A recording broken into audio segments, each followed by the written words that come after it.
You've probably been seeing the trailer for this film all summer long when you go to the movies. It couldn't have been more clear to you that Gran Turismo was coming to theaters. You may have even been the one to go, can you please advertise something else? And now that it's out in theaters, I just think a lot of people feel relieved that they do not have to see that trailer anymore, rather than they are convinced to buy a ticket to see this film. And after seeing it myself, well,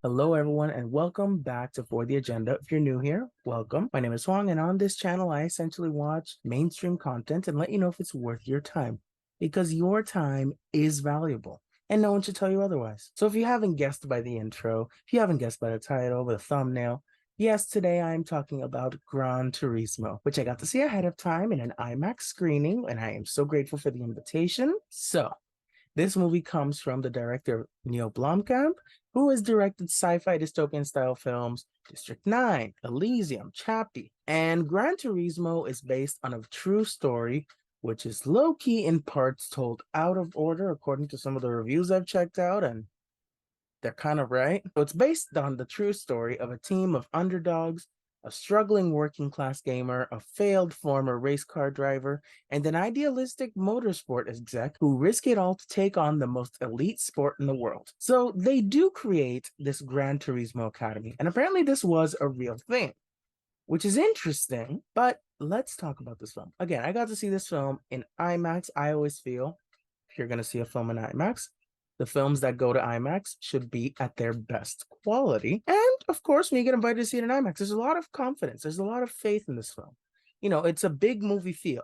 And I had some hope because, you don't cancel Oppenheimer showtimes for nothing. And I have also seen a lot of marketing for this film. And they did push it back for 2 weeks. They did early screenings for audiences in the States, which I feel will affect the box office.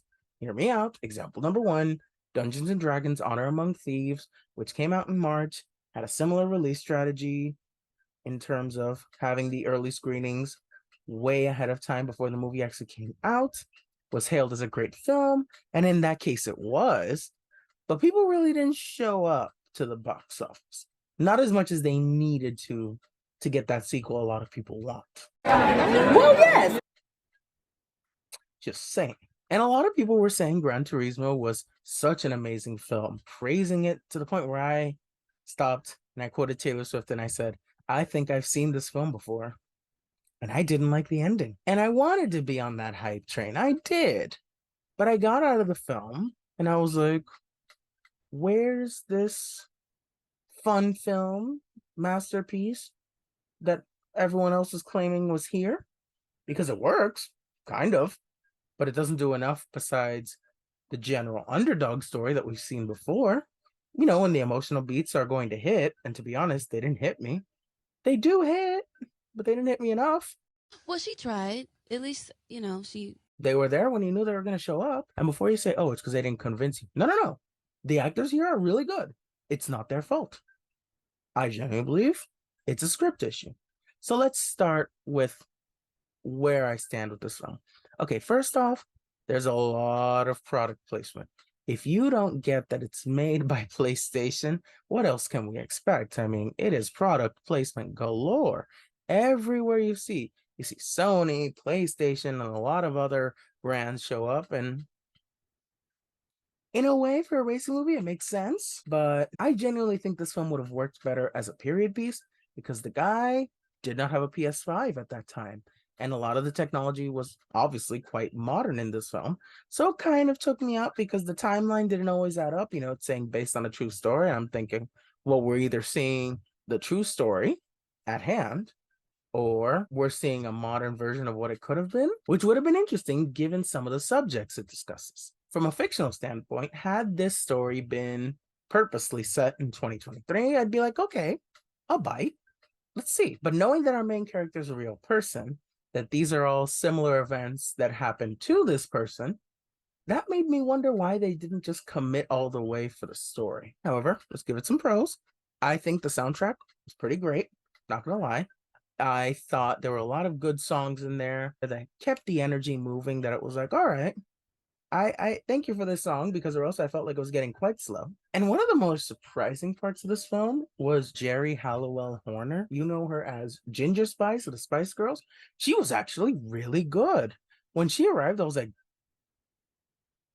are we seeing a Spice Girl in this? Is there a Spice Girl in this racing movie? I'm finally something interesting. And I thought her and Jaemon Honsu were really good as the parents. And the script doesn't do them many favors, but they acted so well. You kind of glaze over that until you have to criticize the movie, where you go, they didn't fail. Quite the contrary, the script failed them. Now, this movie does capture the essence of playing the video game. As someone familiar with the game, but not perhaps a fan of it, I can at least go, okay, if I were watching a video game adaptation, that part looked cool and it looked like it resembled like I was playing the game. I thought the landscape shots were really good. And the racing scenes were mostly well done, mostly, but they were always exciting. And I think they were probably the best parts of the movie, which were, to be honest, the most important parts to nail, or else the film wouldn't work. There were some shots for me during the racing scenes where I didn't love the choices made with the camera angles, where it felt a little like Ford v Ferrari. And I didn't like some of the choices made in Ford v Ferrari. I'm going to be called a hater, but you know what? Fine. I didn't like Ford v Ferrari. I'm not too much of a fan of this one, but I like this one more than Ford versus Ferrari, at least. There's a shot with these knives in a restaurant where there was a shaky cam to the point where I had to turn the person next to me and ask, is it me or is that a shaky cam? And they were like, no, it's not you. That was a shaky cam and it was annoying. And there are normal shots like that where I'm just like, that's not a shot that should have been messed up, but here we are. And there was a shot in a helicopter where I had to wonder, is that cord in the corner coming from a character's camera or the one recording the film I'm watching? There are some little moments like that where I'm just like a little taken out of the film, especially since I'm in IMAX. It's a huge screen. I can't miss some of these things. So in a way, IMAX kind of worked against its favor until it was the racing scenes. The racing scenes, I will say, in IMAX worked really well in terms of the sound. I thought they sounded really good. The moments where he's transformed from the video game to the actual race car sequences, I thought those were pretty good. And when they're driving around in the cars, for the most part, they look really good and they look authentic, which I think is great. And like the movie Ambulance, I thought the drone shots used here were actually quite cool. Now, one of the things I will applaud this film on is how it highlights the importance of media training.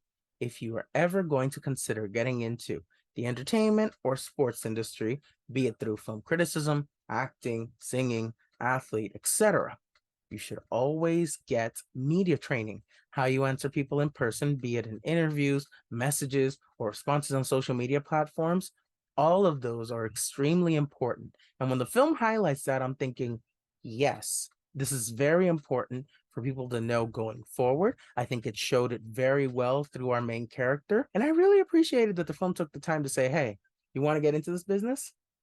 Focus on media training so you don't turn into this character in terms of how they answered questions. But ironically enough, there's pacing issues within a racing movie, which shouldn't be the case, but after Ford v Ferrari, I should expect it now. This is 2 hours and 15 minutes, and it feels too long. Movies are supposed to have a standard 3-act structure, yet this one feels like it technically has a 4 to 5-act structure because there are so many plot points they need to cover, and you felt like, oh, this is a great place to end the film, or this could be the climax, and you're just like, nope, we're just an hour in. And I'm like, I'm an hour in and it feels like we're almost done. See, it's things like that that really affect my experience of the film, and I end up just not being on the hype train. And it does address a situation that happened in real life to the character. I think the way they addressed it in terms of the reality of racing, the way it's done, it's important.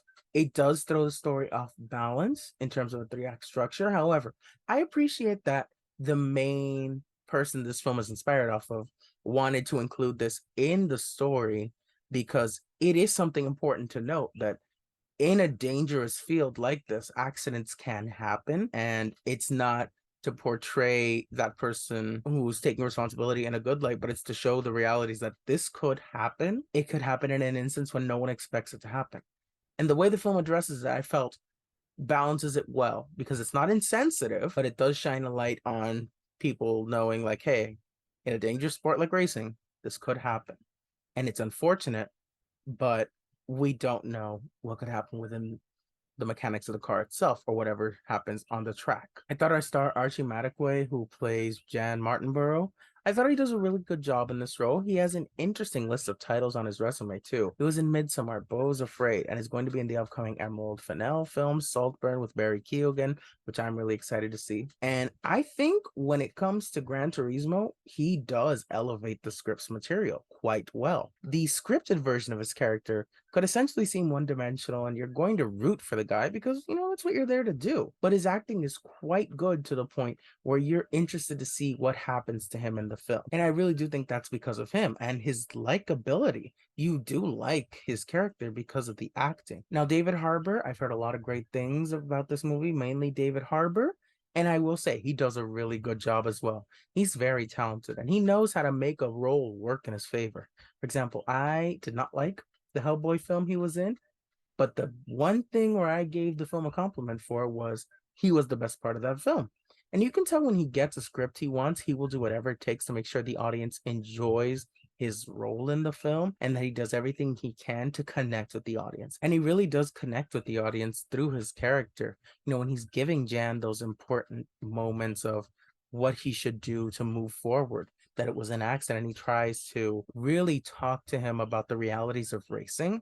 I thought that's where he really, really shined. Overall, I just thought David Harbour absolutely smashed it. He is one of the highlights of this film. The praise for him is not overhyped. I think he does a really good job, and I want to see him get work, and I want to see him potentially get a role in the future that's going to lead him to that Oscar win, because I see this man as an Oscar-winning actor in the future. This is not the role that's going to get him the Oscar, though.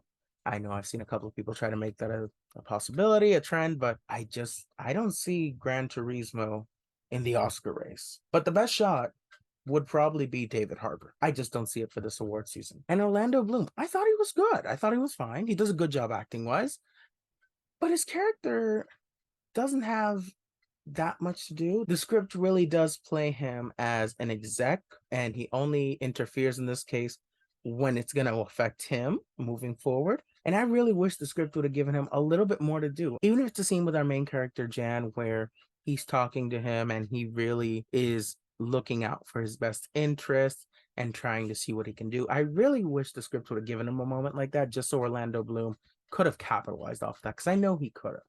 But in the role, he was good. Jaimon Hansu does a really good job as well. Kind of wish he got more to do in the film instead of the typical dad role that doesn't believe in his kid and then comes around when the kid makes their dream come true. I wish he got more to do there too, especially because his chemistry with Jerry Holloway was also really good. And I like their on-screen chemistry. I just wish they would have had more to do. I wish they could have given him a little bit more of an attention, even if it's just one or two additional scenes that would have really impacted the film, which is ironic because I'm asking for the film to be a little bit longer, yet I've also said it feels too long because, again, it has a 5-act structure. There are things I would change for sure.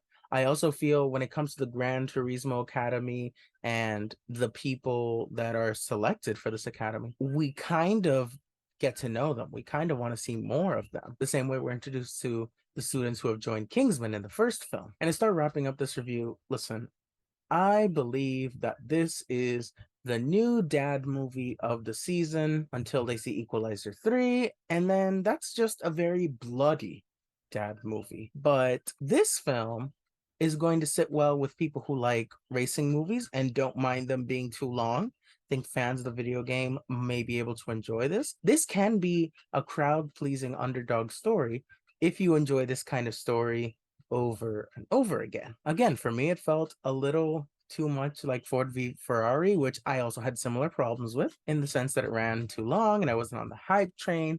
But men ended up loving that film. Maybe the same will happen here. Do I think you need to see this film? Right now, I'm going to have to swing with not really. If you're interested in seeing it, this review isn't going to change your mind, but hopefully it should just lower your expectations just a little bit so you're not expecting this grand film that a lot of people have said it is. I think it's just a little overhyped. Just yeah, it was overhyped. If you enjoy certain dad films like the recent Plane, Ford v Ferrari, Top Gun Maverick kind of qualifies, even though I don't want to put it in that category because I actually like that film. And sure, dads enjoyed it, but when I mean a dad film, I mean your dad's gonna love this film. You may not. So it's definitely more within the line of the first two. But if you like dad films that are usually action movies that most people think are just okay, you may like this. If you were skeptical, I'd consider waiting for Netflix down the line if you want to check this out, or even video on demand. But I don't think, unless you went to a huge screening event for it where they made it feel like a big movie going event, I don't think it's a huge theater going experience that you'll miss out on. It just doesn't have that huge summer movie blockbuster feel. It didn't hit for me like that. I thought it was fine. I don't think it's at the level where a bunch of people were, making it seem like it was. So that is my review of Gran Turismo. Thank you so much for watching. If you'd like this video, you can hit the like button and subscribe. I'd greatly appreciate it. And you can follow me on Twitter, Letterboxd, and TikTok at Leading Mohicans. And remember, regardless of what others feel about the things you love, it is always for the agenda. Bye.